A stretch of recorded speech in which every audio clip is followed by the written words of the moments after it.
Hi guys, and welcome to Little Black Book. You know what time it is. Talking to you guys really quickly about you are disrespected because you are silent, not quiet. Oftentimes people confuse the two. Silence isn't quietness. All right. When you are silent, you're not speaking, you're not making any noise, you're not making any sounds. You are dead. Without any noise or sound. Right. But when you're quiet, you're trying to make as little as possible noise, right? Or it carries the definition is carried out discreetly, secretly, or with moderation. So it's not that you're dead silent. It's not that you're not making any noise at all. Your volume is just down, right? But when we're talking about silence, it's dead. It's quiet. It's completely empty. You're not saying anything. And oftentimes people are disrespected because they're silent, not quiet, right?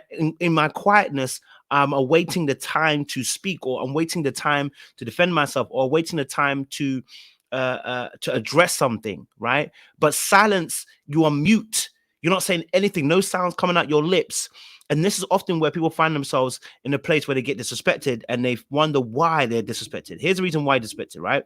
When we talk about the word disrespect, it means to be rude, impolite, disrespectful, not respecting boundaries, dishonoring of people, right? And you got to treat people. You got to teach people how to treat you, because people will take advantage of your silence, not your quietness. Okay.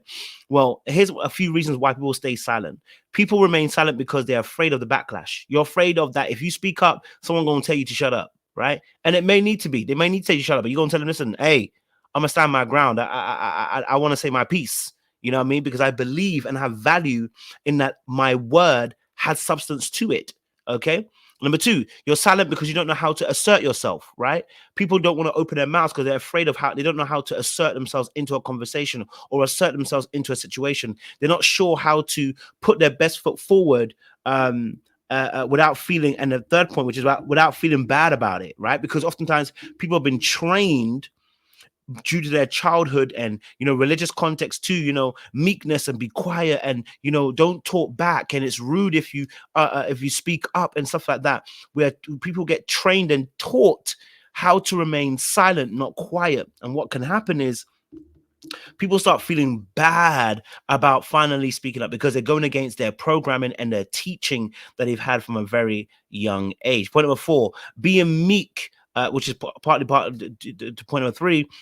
Being meek due to religion doesn't mean shutting up, because Jesus himself spoke up many times. In fact, he spoke many times to the Pharisees and then called them you brood of vipers at one point. Said to them, you guys are sons of the father of lies. Another point, he said, he preached the word several times to the Pharisees and Sadducees who wanted to kill him and take him out of the game.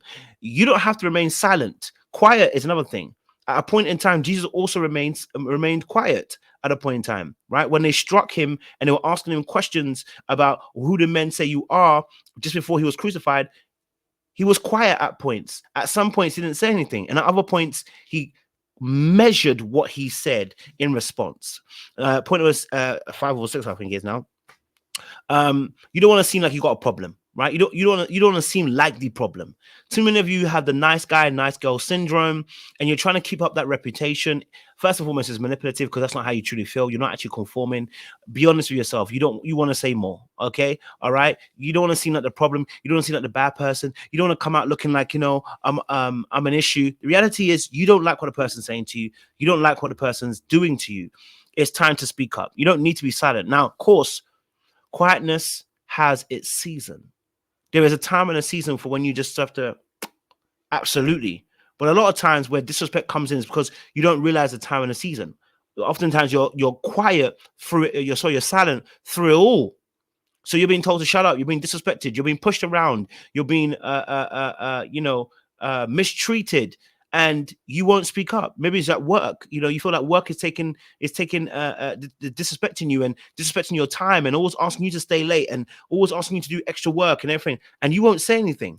You're going to remain silent, and you're just going to do it, right? Your partner here is speaking to you the way that you don't like, and you don't speak up because you're afraid that if you speak up, they may leave you.